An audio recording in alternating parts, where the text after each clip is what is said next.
Good morning, good afternoon, good evening. Welcome to World Maritime Day 2021. We're very happy that you could join us here at IMO. As you know, IMO always conducts an event to highlight the theme for the year, and this year is no different. This year's theme is Seafarers at the core of shipping's future. Today, we will be considering both the present situation of seafarers, which is quite dire, but also the future of seafaring. Now, over the last 19 months, there have been many webinars on the crew change crisis featuring former seafarers, policymakers, government ministers, and the like. As our Secretary General will be explaining in just a moment, we're doing something different today. And we're very excited that you could be here with us for this program. So without further ado, it's my honor to introduce the Secretary General of the International Maritime Organization, Mr. Kitack Lim. Mr. Secretary General, the floor is yours.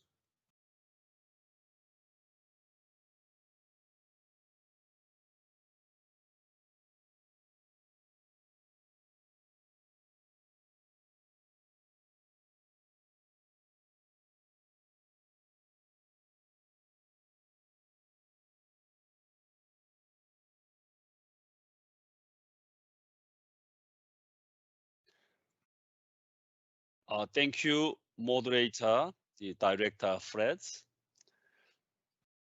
Excellencies, distinguished guests, attendees, and most importantly, seafarers from around the globe. Happy World Maritime Day. We celebrate World Maritime Day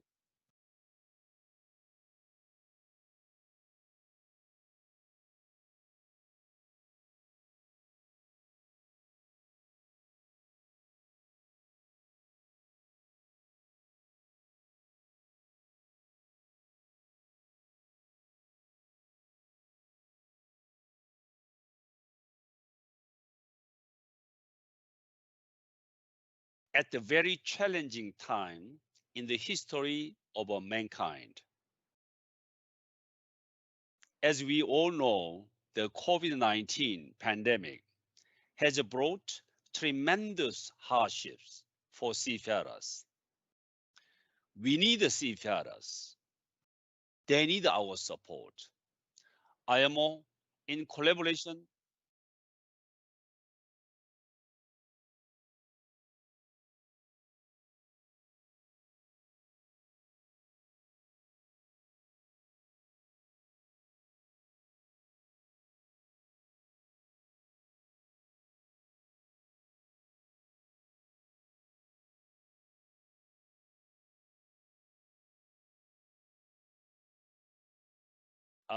there is some communication technical problem, duplication. I hope the technician will solve this problem as soon as possible.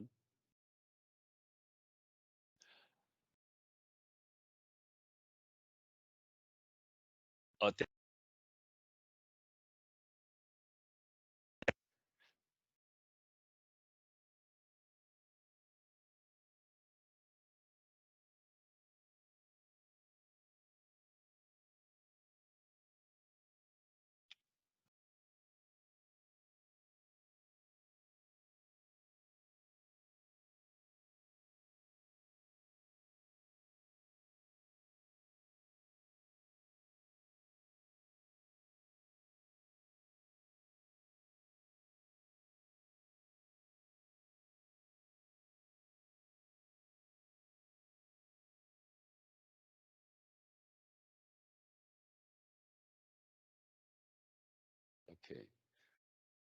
As we all know, the COVID-19 pandemic has brought tremendous hardships for seafarers. We need seafarers. They need our support. IMO, in collaboration with all stakeholders, has been working hard to resolve these issues, such as crew change, access to medical care, and the vaccination for seafarers. These issues are close to my heart. As a former seafarer myself, I will continue to push for seafarers to be recognized as key workers in the interest of a global trade and economy. I will continue to advocate for the removal of travel barriers that prevent timely and safe crew changes. I will encourage all nations to both vaccinate their national seafarers and provide vaccination for those international seafarers entering their ports. Today, however, marks a very important day for all of us and most especially our seafarers. So even though times are difficult and the challenges persist, we must use this day to highlight the maritime sector and the importance of seafarers. This year, we have chosen as our theme, Seafarers at the core of shipping's future. It is my great pleasure to welcome you to this event, which puts seafarers where they rightfully should be at the center of our focus. We have now 4 seafarers who will share with you their experiences and their views on several topics, in particular on safety, diversity, crew change, and the environment. I believe this may be the first time we have hosted this kind of a panel comprised of solely of seafarers, but I truly believe it will not be the last. We must listen and we must learn. This year, we have been working to put seafarers at the core of shipping's future. Shipping drives world trade. That trade simply does not happen without seafarers.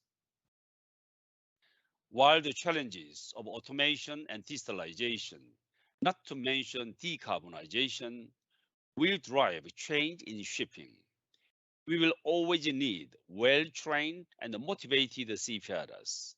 We must ensure a diverse and expert workforce for the ships of the 21st century and beyond.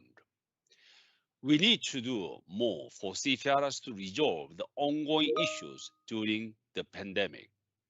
But I also need a broader conversation beyond the pandemic.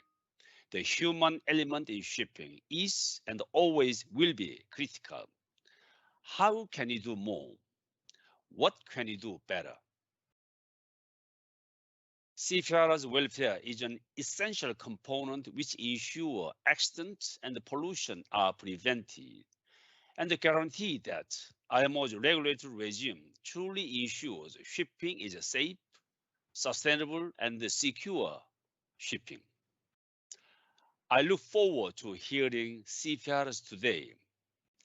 Aisha, Urhan, Marva, and Thomas. Thank you so much for being here today and really putting seafarers at our core today on World Maritime Day.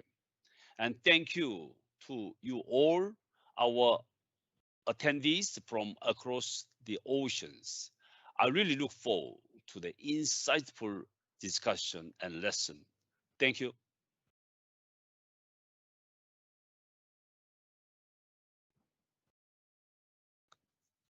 Thank you, Mr. Secretary General, for those inspiring words. It is now my pleasure to introduce our panel today, which, as the Secretary General described, consists solely of seafarers. A wonderful thing. Aisha Başak is a Turkish national and port captain. She is passionate about diversity and is the co-founder of the Seafarers platform that works to promote gender diversity in shipping and empower women. Welcome, Aisha. Marva El Sahadar hails from Egypt, where she is a ship's captain, the first Egyptian woman to reach this rank, and we look forward to many that will follow in her footsteps. Marva also holds an MBA from Cardiff Metropolitan University. Welcome, Marva. Thomas Lindegaard Madsen is a Danish national, and he is not just a ship's captain, but he's a member of the board of directors at AP Moller Maersk.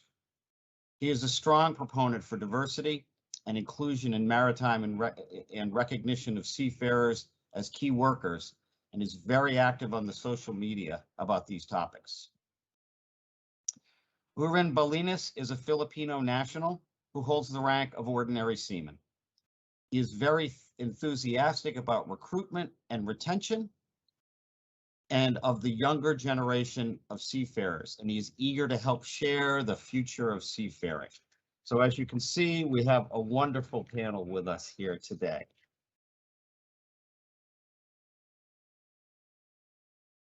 And I do have one administrative announcement to make. We do have the ability for the audience to ask questions. And if you do wish to ask a question, you will see in the top of the screen, you will see a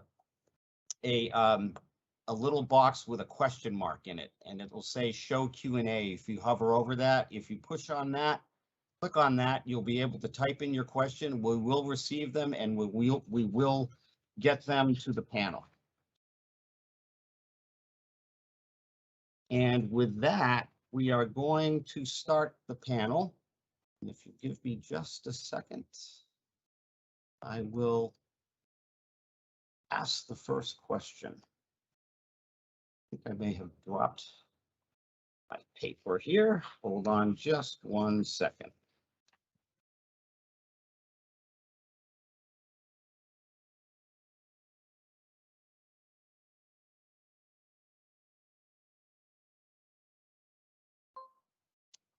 If you'll give me one second, I'm having a little technical issue here.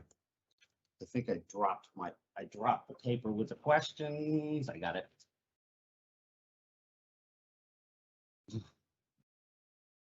What's that? Okay. Apologize for that. We're back.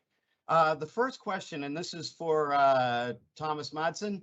Do you think that the difficulties with crew change over the course of the pandemic have impacted recruitment and retention of the crew? Thomas? Right. Yes, I do believe that the situation have negative impact on the recruitment. People would like to know when the job ends and when you can sign off and go home to your families. At least I would like to know that. And seafarers are often invisible and being taken for granted and being looked at as dangerous to society. And not to mention that in some parts of the world, you cannot get medical aid if you're a seafarer, even though you as a seafarer, in fact, are maintaining the supply chains for the society and keeps the world going through this pandemic. Leaving your family and friends and family behind for several months is already not a very good advertisement for becoming a seafarer.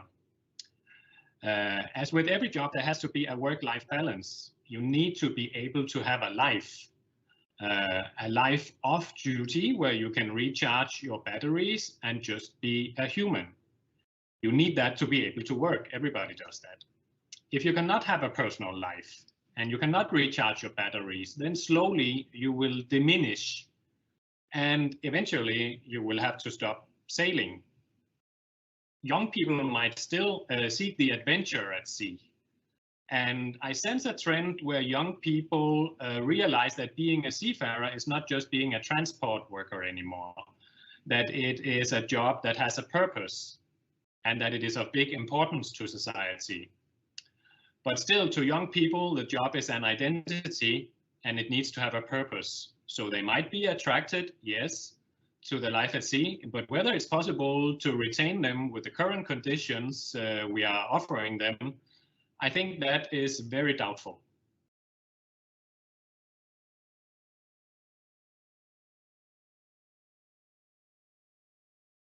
Thank you very much, Thomas. That was really, excuse me, an excellent and in-depth answer. I'd like to ask the other panelists if you would like to respond, and also if you could talk to us about how your friends and family were affected by the crew change crisis.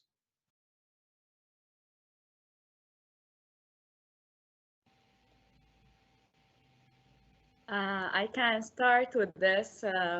Please do. I agree with Captain Thomas about what he said, and we need to have a social life.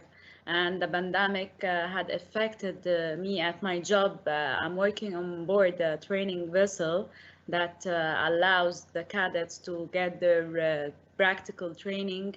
And during the pandemic, we had been affected because we couldn't give all the training for all the cadets, and we were not allowed to travel because of the restrictions and all the requirements from the authorities. So I agree with him, and I hope that we like next time we will be prepared and we will have like better communication.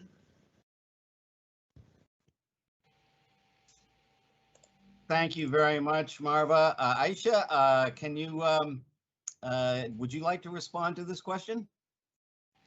Yes, sure, Fred. Especially my friends who are currently working on board have been affected from this as the most. A chief officer was stuck on board chemical tanker in West Africa over 9 months non-stop with their crew. So they could not travel, but luckily they were able to keep their motivation high during these uncertainty times, with thinking of the day that they will leave the ship and they will see their families and kids. And also I had two friends that they could not leave the vessels, and unfortunately they couldn't catch the birth of their first babies. These are real special times which you encounter in your life, but there is a saying in Turkey that unfortunately maritime job means that being late for deaths and sometimes being late for the births. So I think that this summarizes the structure of the maritime job, and we have faced with this reality again with the pandemic and crew change difficulties. Another challenge was for the seafarers who could not go on board. As you know, the contract basis working environment in the maritime job for seafarers, it makes the situation more and more difficult while taking off times and waiting times for seafarers because of the unpaid times. So stoppage of the circulation due to pandemic condition directly put a financial burden on seafarers and while taking off times. We have also unfortunately seen some cases for seafarers who were forced to wait at airports for days, even 1 week, after leaving the ships due to pandemic formalities, tests, and travel restrictions. Even the power of, I see that even the power of ship management companies were not enough to break the restrictions between countries on travels. And in one case, as I see from Turkish seafarers, we saw that Turkish government and NGOs acted together to take action to solve this crisis in a diplomatic channel through the countries. Luckily, all were solved, but the main issue here is that why we are putting too much burden on seafarers' shoulders who are supposed to be world citizens and just focus on their job at sea. The main question is that. Thank you, Aisha. I think you've really put a real human face on the issues. Wyron, what are your views on this, and how have you been affected by the crew change crisis? All right, thank you for that, Fred. I agree with what the captain said. Before I share my thoughts, let me say thanks to the IMO, His Excellency Mr. Kitack Lim, and all the seafarers. Happy World Maritime Day to all of us. Well, if I will have to offer my own thoughts, it will revolve in 3 words. Stop romanticizing resilience. Just because we can doesn't mean we have to. We don't have to stay longer than our contracts and suffer silently while waiting for this crew change to unravel itself. Many glorify the idea that seafarers are persistent people and that they will surmount even the biggest challenge coming their way. Indeed, they will, even doing it with smiles. But just as with everything, only up to a certain threshold. Having sailed for nearly 11 months last contract, I saw how my crewmates bravely put on their coveralls, proceeded to work with sustained enthusiasm, and still delivered quality outputs. No surprise there. These are the things they were trained to do. But what if I tell you they have been doing it for 13 months? What's more, they will still have the energy to share a laugh on the crew mess. If that's not resilience, I don't know what is. but that tenacity has been taken advantage. I understand some may say that this is the life of sailors. We just have to man up. After all, is this not what we signed up for? However, our resilience is not a good excuse for your negligence. We are aware that there is a problem that needs fixing. Why turn a blind eye and mask it as, that's just how it is? Well, don't get me wrong, life on board is not always all about work. We are more than just colleagues, we are family. Social harmony detaches us from our worries of going home. There will be parties and small celebrations. An advice to all young mariners, for the love of the seas, join them. You will learn more about your crewmates' stories, how their eyes light up as they recall a fond memory of their early life, how the resounding and boisterous laughter will fill your soul. Oh, how I hope I join them more often. Over and over, I receded to my cabin, bowing to my introversion. But I was wrong. Whether you are extroverted or introverted, a good laugh and a few mundane talks will ease your worries of what tomorrow has to bring. As I learned, the walls I built around myself to protect me from the outside world has become the very same fortress that isolated me from the rest of them. Seafaring is not besting others, rather, it's relating with them. I would forever be grateful to all the people with whom I worked with in MV Genesis and MV Gwen, to Kuya Rans, Kuya Ramvi, Boss Joel, Joren, Kuya Rene, your Benito, Captains Alexi, Ruslan, Nikolai, Chief Officers Boris, Sherjay, my second and third officers, and all the others who sailed with me and made me who I am now. Hats off to all of you, sirs. Who could have I become without all of you? Thank you, and what a great response coming from the deck plates. Really, thank you very much, Wyron. That was a really fantastic answer. I want to shift gears a little bit and let's talk about diversity in maritime. And this question will be for you, Aisha. What are the steps that vessel operators or captains can take to create a more inclusive working environment in your view? Thanks, Fred. Well, I'm going to share this topic with two different aspects. One is inclusion of women and inclusion of young talents in the maritime industry.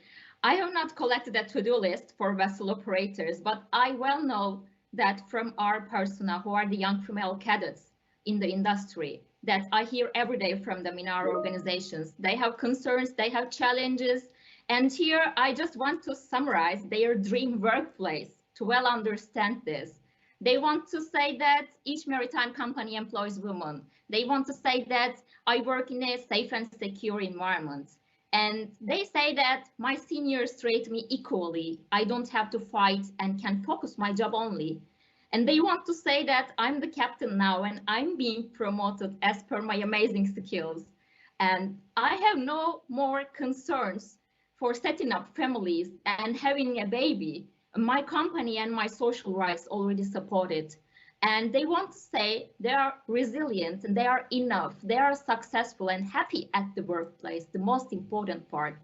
I think that this summarizes everything, and we are all responsible to take the action together to create that inclusive working environment, either on board or shore-based carriers for women.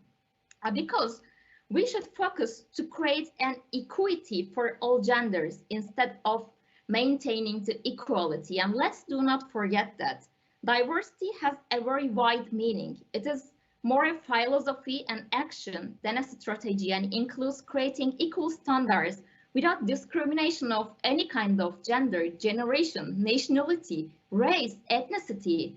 So companies and leaders must assume this as a part of their management policies. And through the inclusion route, developed countries are in better positions to take the actions. However, the position in developing countries, the barriers cannot be broken so fast and easily. So we should encourage more role model companies and leaders who are embracing inclusion as a vision worldwide. And my second argument here, the inclusion of young talents, Generation Z talent, is the most important action, because they are just starting their maritime careers. They are young, they are they're encouraging and they're excited, and they completely have different mentalities on social responsibility. So I believe that they will be leading the change in the industry by breaking the biases and old-fashioned hierarchies. So we need to hear more about their ideas for their dream in shipping's future, and just to see their solution against the problems. I think that the leadership style is more transforming to a guiding, mentoring with humanitarian leadership, because new generation wants an equal world, equal workplace, or a working environment that they can speak up, being listened, being heard.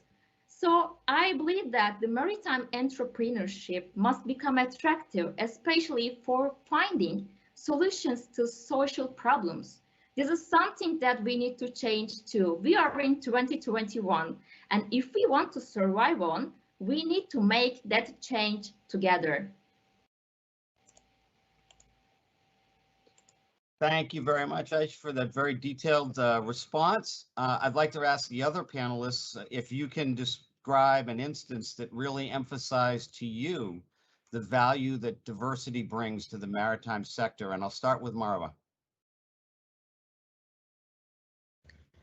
I agree with Aisha about the diversity and the challenge we have been through, and I believe that the diversity will be like when everyone is seen as equal, and we will have the same opportunities, and no one will focus on gender or religion or political stuff. That we all together, we working in the same environment. We should just focus on our work, and we should gain this experience and gain this knowledge and have a good environment, good vibes. And I believe that also like the IMO support like to give the females more opportunities now, and this is one of the goals, gender equality. So I believe that take our generation and the industry and somewhere better, for better future. Thank you very much. Wyron, do you just have some thoughts on this?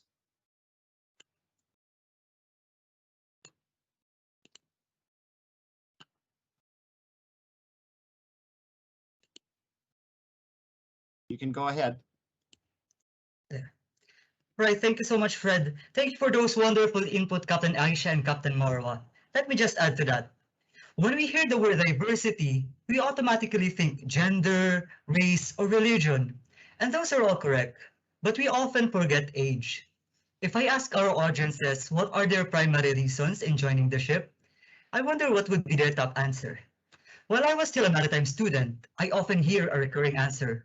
From the exciting, I want to travel the world, to the altruistic, I want to earn money for my family, and even to the carnal, I want to go forth and multiply. We were all captivated by the glamour this profession offers, until reality took hold and devoured the fantasies. Come to think of it, the perks that have once been the shining glory of seafaring gradually lost its luster in this age. Traveling the world for free, flight tickets are no more affordable. To earn a hefty amount of money, but at what cost? Spending a great fraction of our limited earthly lifespan in isolation, faced with tough working environment, and no family to turn to. Are we all looking at attracting young navigators at the wrong end of the binoculars? Instead of drawing them nearer, we end up pushing them farther away. Seafaring profession has been notable for its brusque and masculine workload, but brusque does not always mean violence. In a human rights at sea case study entitled Safeguarding Cadets from Physical and Mental Abuse, Lessons Learned, a senior engine cadet suffered abuse in the hands of a second engineer, his supposed mentor. Obey first before you complain. This has been the battle cry of both merchant and military navies. Partly I do agree. One cannot nullify or accept a hypothesis without conducting tests and gathering data. However, this same adage becomes a barrier for effective communication. Instead of voicing out their concerns, Many sailors inadvertently followed whatever order has been shoved down their throats at the risk of being called a complainer. And as what I can see, this is where the divide happens. Why the maritime industry no longer appeals to the young generation. They fail to include and hear the ideas of their junior personnel. To attract young generation, we must involve them in the discussion. We must give them something to believe in, a sense of purpose bigger than themselves. Their reason for joining this profession must not only be external rewards, but also internal fulfillment. Do not shun their ideas, rather build on them, just as how IMO has invited me here. I would go so far as to suggest that there be an allied arm, an IMO youth ambassador, who will support the IMO in matters concerning the new generation, or a World Maritime team be dedicated for them. I once suggested young sailors steering the helm for the next gen. Well, let's see where it leads. Well, thank you very much for those proposals. And I would note that we do actually have some fairly young IMO Goodwill Maritime ambassadors, and perhaps we'll talk to the government of Philippines about you, Irene. Thomas, what are your thoughts on diversity in the maritime sector? Well, I believe that seafarers through the ages have always been very diverse and inclusive already, because on board a ship, we focus on bringing the ship from A to B safely. We have to do the job. So it doesn't matter where you come from, your religion, your background, your sexuality, your gender, we have to make this work. But still, leaders have to constantly and proactively communicate values and walk the talk themselves, so that it also comes from the top. But I think on board a ship, we are already in many ways more diverse and inclusive than ashore. Otherwise, we cannot operate on board. I'm sure you seafarers would know that. Yeah. Thank you. And I think all of us that have been to sea know that your words are very true. The crew has to get along and get the job done. Now we're going to shift topics and we'll look at the environment. And the first question is going to be from Arva. Do you see a future in which shipping is carbon neutral? If so, what should we do to get there? And what is the role of seafarers in that effort? Arva, over to you. I believe that shipping accounts for somewhere between 2 to 3% of the global greenhouse gas emissions. And the International IMO organization target to reduce this emission by at least 50% by 2050. So first, I think the sector should focus on the zero emissions vessels by 2030, and that's part of they are working on that World Economic Forum. And I believe that any vessel will put into the operation by 2030 should be operating for at least, I think it will be operating at least from 12 to 15 years. So the only way to meet this goal is to have zero emission vessels operating at some scale to meet all these goals. And I believe so that we can start from the short sea shipping, like the ferries, and to start replace using fuel or by the hybrid and electric ferries. And it's already exists, for example, in Norway or Sweden or Denmark.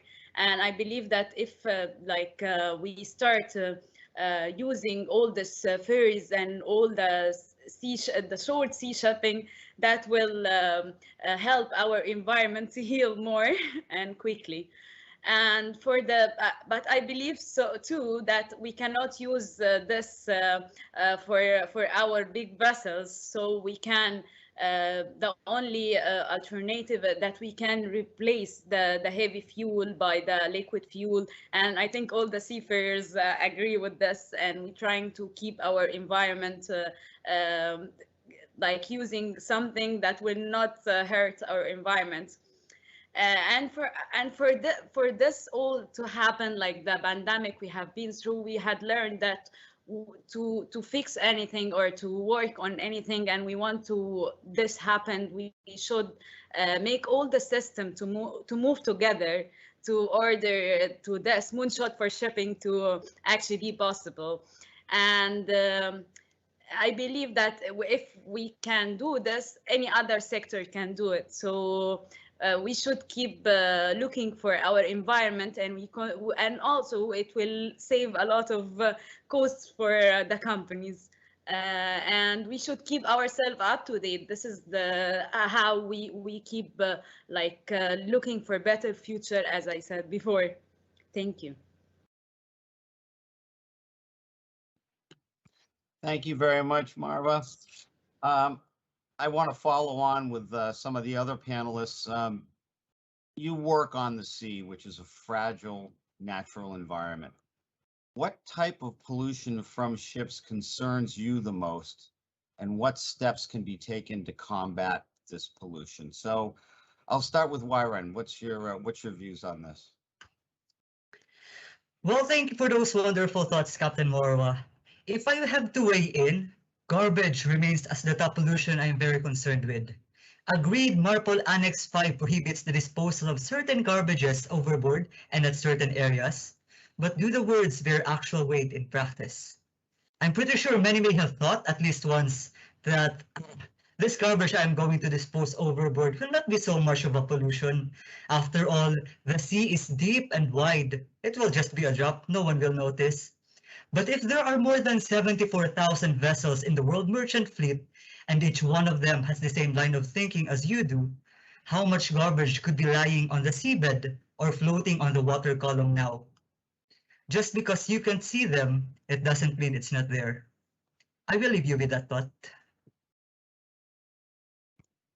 Thank you very much, Warren. A very interesting answer. Aisha, what are your thoughts on this?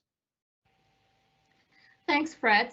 My main concern is about the oil pollution at my highest concern, because I have heard a lot about, luckily I don't have a case, but I have heard a lot about the independent Amnesia tanker incidents in Istanbul Strait in Turkey.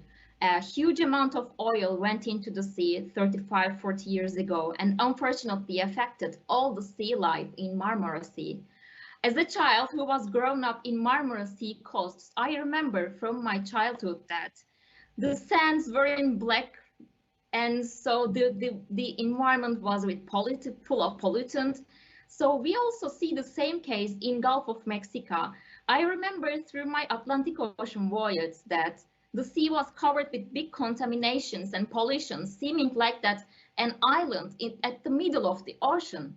These are the big disasters, and not only affecting and killing the sea life, it's a big environmental tragedy in argument of creating better and safer world.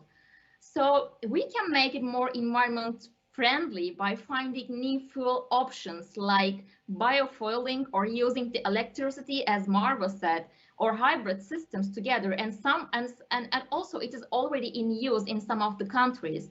But another challenge here is the global circulation of water with ballast on board.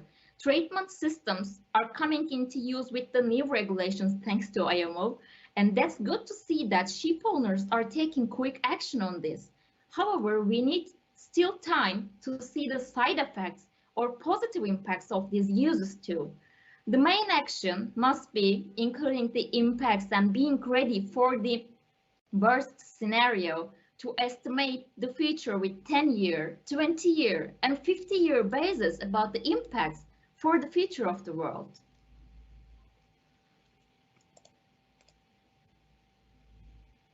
Thank you, Aisha, not just for discussing Marple, but also bringing the Ballast Water Convention into the conversation.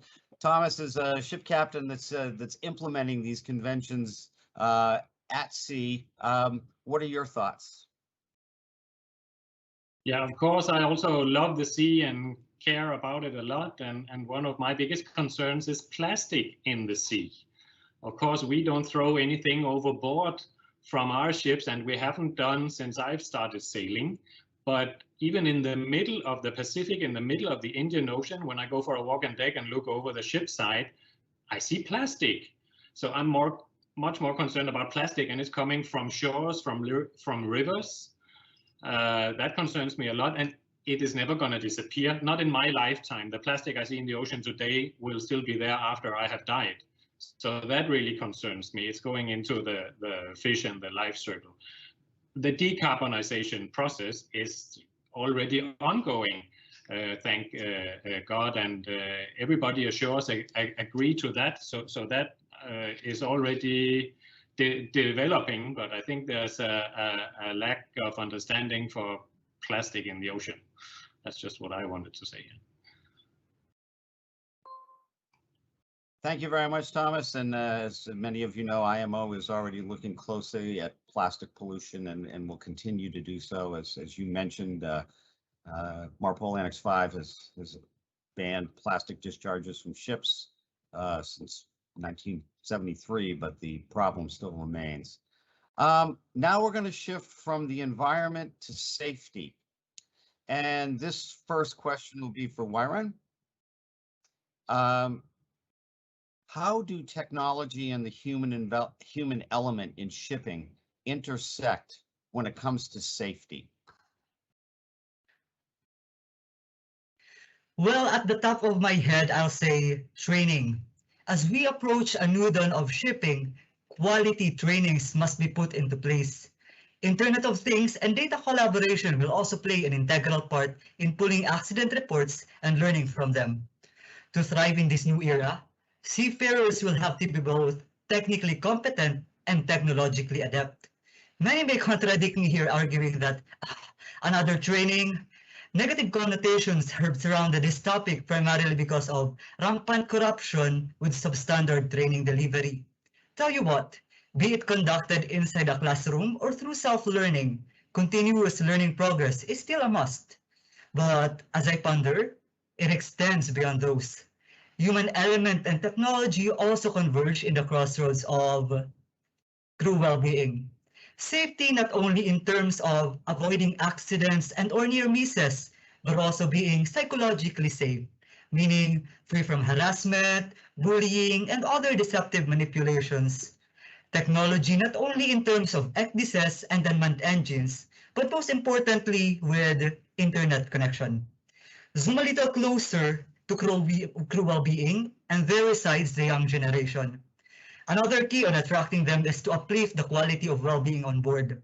Think about it. With the internet being available on board, they will still feel part of the civilization, eliminating what they often call FOMO, or fear of missing out. Internet has been the only gateway of seafarers to the outside world, especially now that shore life is limited. Ports, in collaboration with welfare organizations, can build new infrastructures for free Wi-Fi hotspots. But this will entail additional cost.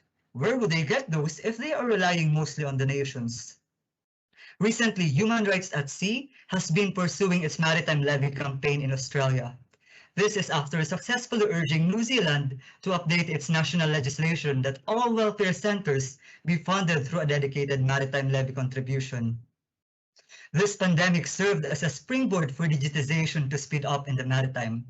For post-COVID recovery, it will challenge shipping companies, port states, regulators, and other stakeholders to prioritize their most valuable asset, their seafarers, both young and experienced. Thank you very much, Warren. I have a follow-up question for the other panelists. So in the future, how will seafarers be affected by the development of new technologies such as autonomous ships? Thomas, I'll ask you to respond first. Yes, I think technology can help us in many ways to help increase our safety. So I think we should embrace new technologies and help developing it for improving our own safety. I don't believe technology is our enemy. And even if autonomous ships are coming, then there will be other jobs for us. There has to be somebody who monitors and somehow operates or designs, and who would want to ensure an autonomous container vessel. So I don't think we have to be afraid of modern technology. We will find ways. And for personal safety on board a ship, I already see a lot of new initiatives with sensors, data collecting that can handle a lot of data, calculating and timely do warning of changes and dangers. So I think new technology is good for us in every way. We don't have to be afraid. Thank you very much, Thomas, and thank you for that. It's good to get an optimistic view of the coming changes from seafarers. Aisha, what are your thoughts? Thanks, Fred. I fully agree with Captain Thomas here. I believe that it is just an evolution of the shipping. Autonomous shipping, that does not mean that technology will take over the job of seafarers directly, but this will increase the quality and the effectiveness of the shipping job. Maybe the job descriptions will change and maybe the working habits will change. But one thing that won't be changed, that we will need human factor in every line of this shipping cycle. And I just want to emphasize that shipping is a service and does not constitute a serial production to make everything in robotics so easily. And new technologies will increase the efficiency of the industry, which also creating more high-tech humans. And I see that it's so exciting because it is a new formation for the industry that we will shape together. And I also believe that the combining humans' intelligence with new technologies, innovations, autonomous ships will open a new era for the shipping, which it has already started now. And in a futurist way, we should focus on using technology in the most dangerous jobs at sea as first. And another is reducing the workload of seafarers to make it, because we need humans, intelligence in every side of problem solving and emergency cases, which we highly need for this industry's sustainable future. Thank you, Aisha. I think your point's well made that no matter where we go in the future, shipping is about people and will always be about people. So Marva, what are your thoughts regarding what you see in the future? We are already seeing that many companies are looking to build a new mega vessels, and it's hard for a lot of terminals, all terminals, to handle this. It's like complex.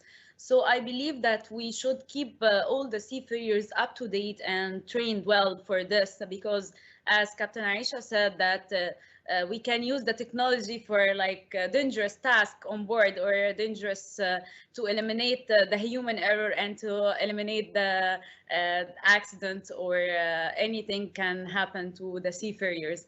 And I believe that like the technology with the good training for the seafarer will gonna help a lot this industry.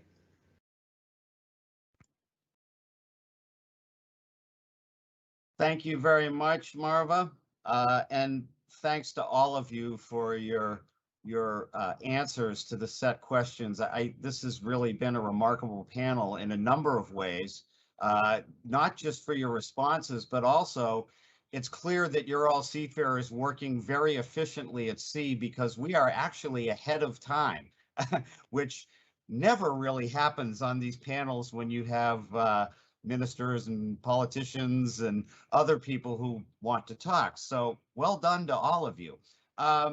Because we're ahead of time, we're going to have ample time for Q&A. So I'm going to ask some of the questions that we've received from the audience. And then if you'd like to chime in, just wave your hand. I can see you, and we'll take it in turn. So the first question is from Simon, and he says, thank you for the interesting insights into your life on board.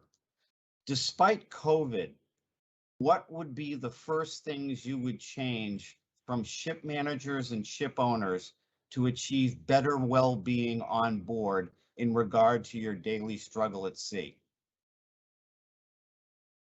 You want to raise their hand and take that on?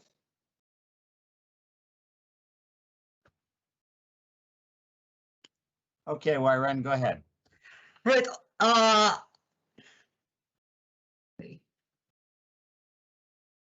Okay, you can go. All right. So thank you for that wonderful question, Simon. Actually, at the top of my head also, I think internet connection still.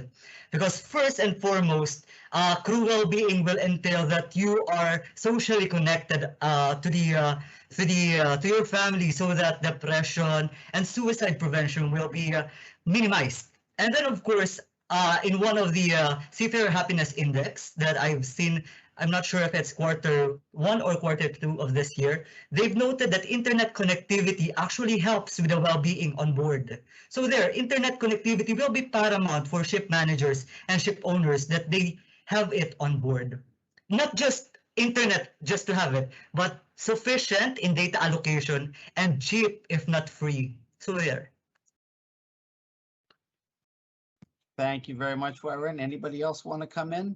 Go ahead, Marva. I believe too that they should manage the working hours on board ship, because they, like for the last 2 years, the pandemic has showed that to change the crew, it was so difficult because of the authorities. So it had made a lot of pressure over the seafarers on board ship while they are working. So I believe that to keep our safety and to keep the safety environment, we should manage the working hours and keep this in mind. Okay, thanks very much. Thomas, please. Yes, I know we have a corona pandemic at the moment, but in general, planning of your sign on and sign off so that you can plan your life, and then irrespective of when or where you will sign on and off, but everybody who has a life ashore would like to know. And then some companies tend to do short-term planning. Now he's on board, everybody's happy, but I know it's a big task, but planning more in advance than just a few weeks, and then we'll let you know when you can go home. It would be really nice for some people to have that. Thank you. Okay, thanks very much. Let me go on to the next question. And this is from George Hoyt, who is one of our IMO Goodwill Maritime ambassadors. And George runs the Adopt-a-Ship program in India, and he's invited children from India to participate in this webinar today. And these are young school children, and they're listening to you now. So could you offer any advice to these young children, their parents, and their teachers regarding a career at sea? Who would like to speak to the children first? Okay, I think I should beat you just by a little bit, Wyren, but go ahead, Aisha. Yeah, thank you, Fred. I just advise that maritime job is one of the best jobs in the world. I can say that one of the best and one of the hardest together. And if they really want to, they should have passion in their hearts for doing this job. If you don't really love being at sea, if you don't really like the hard times at sea, so it is very difficult. It will be so difficult to perform this job. So I just suggest that if you really have the sea passion in your heart, and when you look at the sea, you just feel the real passion in your heart when you look at the sea, just go ahead with it. And so I just say that sail away from the safe waters, and so we have safe seas to sail more on. So my advice can be like this. Thank you, and that's very good advice, I think. Wyron, go ahead. Right. Yeah, I love kids so much, but I still don't have my own, so hopefully soon. Anyway, so uh, for the kids, I have to ask you these questions. Are you willing to sacrifice long nights, long days away from your family? Are you prepared to be away from the internet, from the comfort zone that you have held for so long ever since? Because our generation, we all know that we were born holding already smartphones. And lastly, can you manage the long, restless nights of consoling yourself alone in your cabin? But then again, you will realize that I still have people with which I can count on. This is not a job for the faint-hearted. This is a job for those who rebel to the comfort zone. This is a job for the nonconformist. And if you think you are courageous, if you are brave enough to lose sight of the shore, as Captain Aisha said, then see you in the high seas. Very good. Marva. Okay, I want to add something. Like, as a female working in this environment, I should send this message to the females and the girls who have passion to work on this industry. I had a lot of challenge to reach what I reached today, and it's my pleasure to be like participating with IMO as a speaker. But I want to tell them, like, if those women had listened to everyone around them, they would have not made this history for them. So just like keep focusing what you really love and what you really do. It's like coming from all your soul. Don't listen to all the negative soul, just keep going and you can do it. Thank you. What an encouraging intervention. Very good. Thomas? I just want to say, despite of all the things we discussed today, children, don't get scared away. If you dream of big ships, like I did when I was a boy, go for it.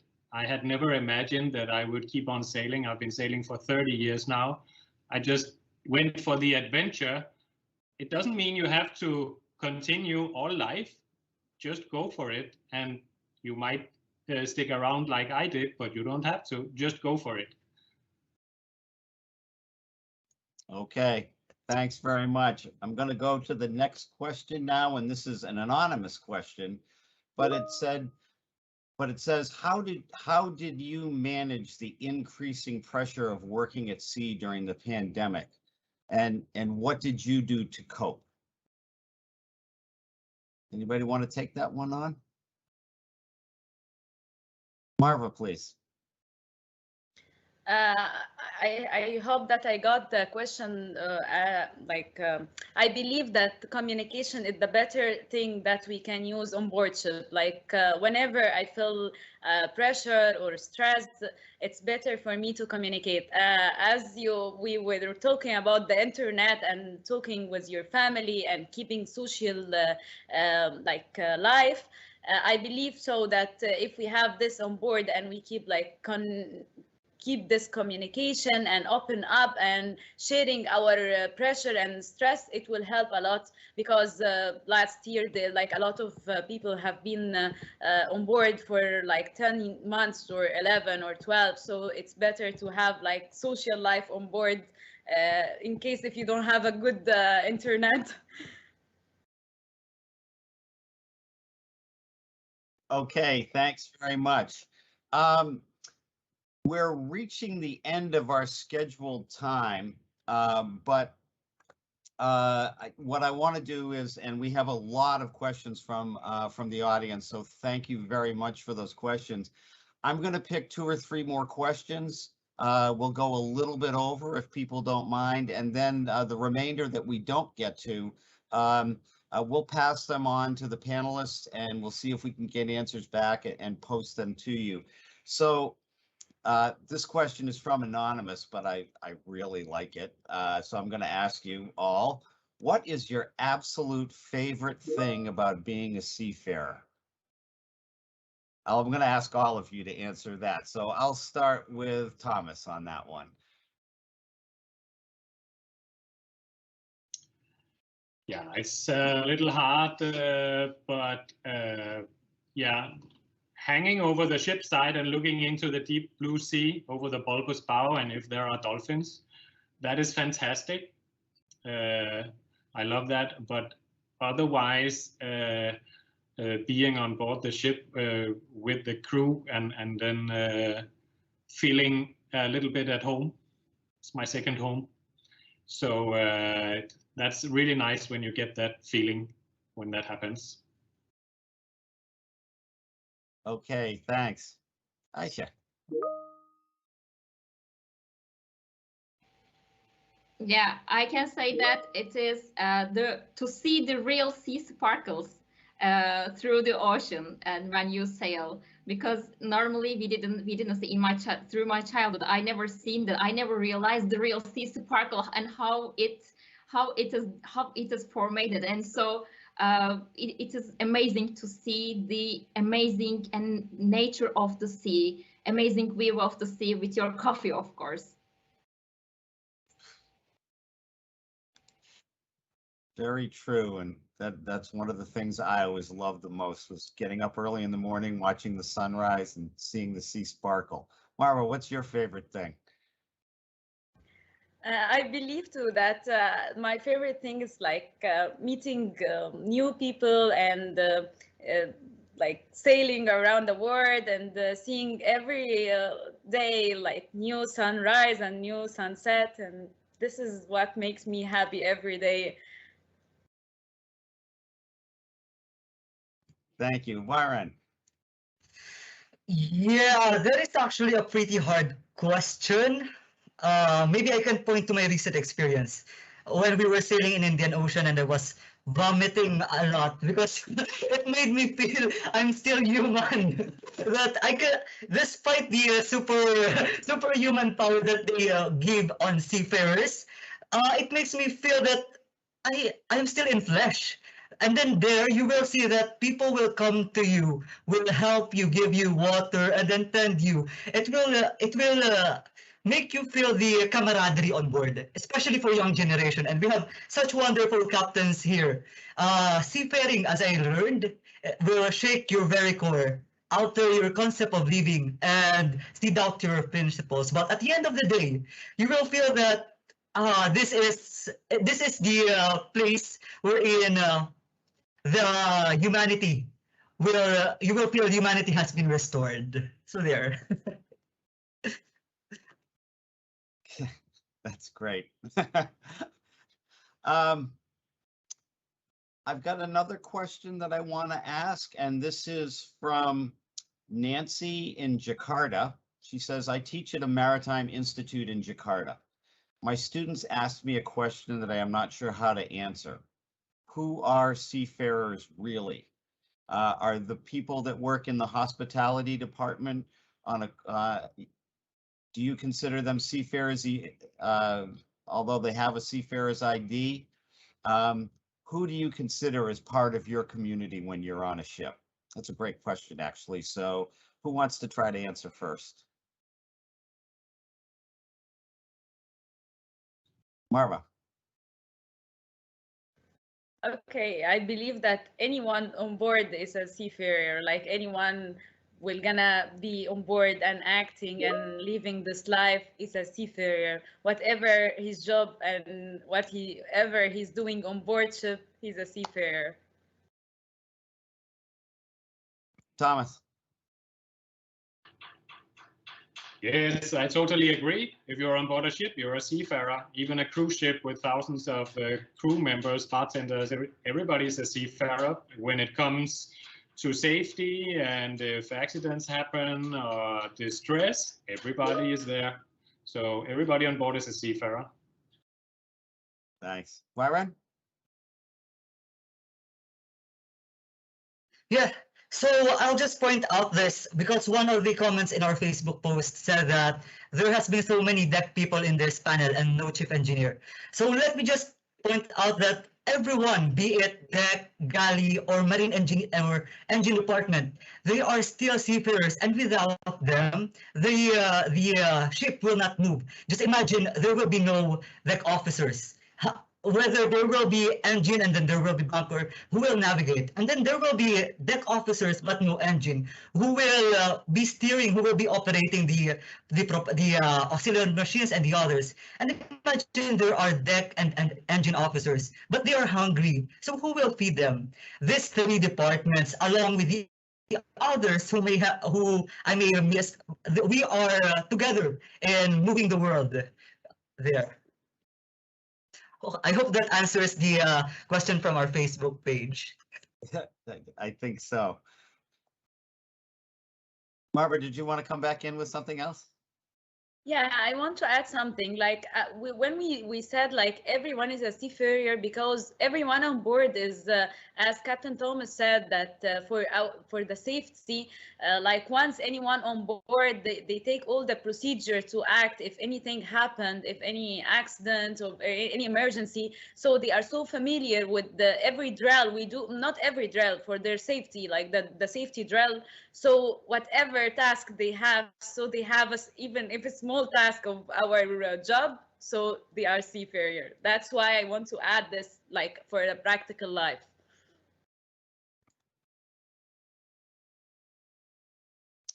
Okay. Thanks very much. And now I'm going to ask the final question. I recognize that there are some questions that we're not going to get to.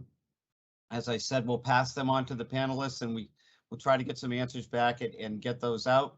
But I can say as a member of the IMO Secretariat, I really like this question from Peter. And it's, if you could change one rule in Marple or Solis or Stcw, what rule would you change? I'll give you a second to think about that one. I'm really interested in your answers.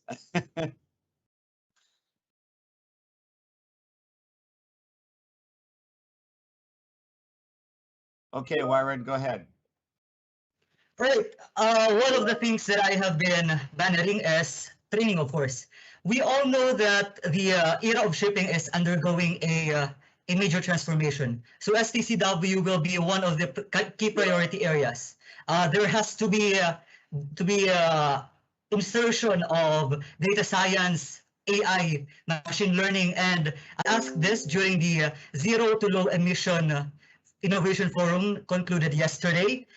They are still in the process of collaboration with other stakeholders on where to proceed next in case the ships, the autonomous ed combined with the alternative fuel ships will come into play. So the key priority area will be integrating training through the Stcw because it will be the key IMO instrument.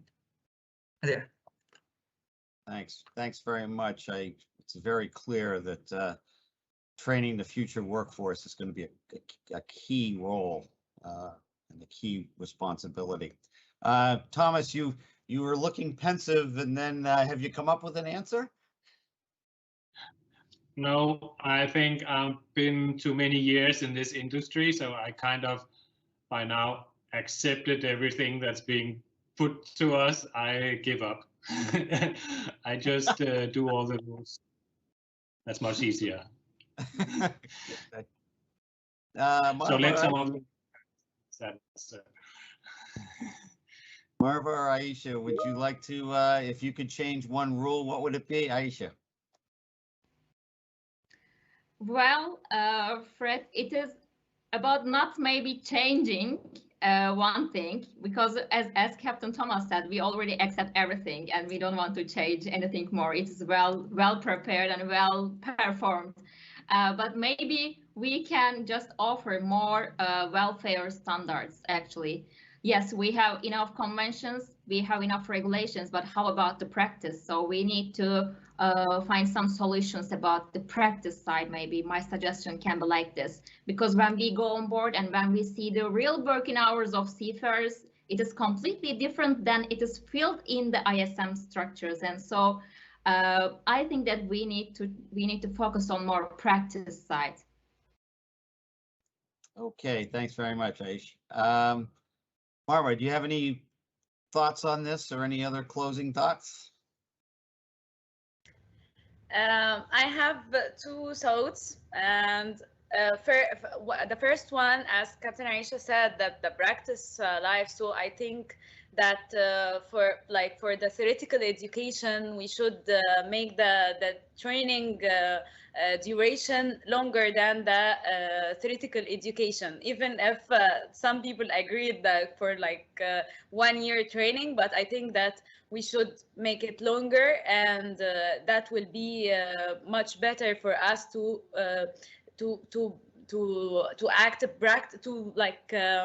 to be familiar with practical life more than the theoretical things. I believe so that the practical might increase our skills and improve our skills. And the other thing they should make that,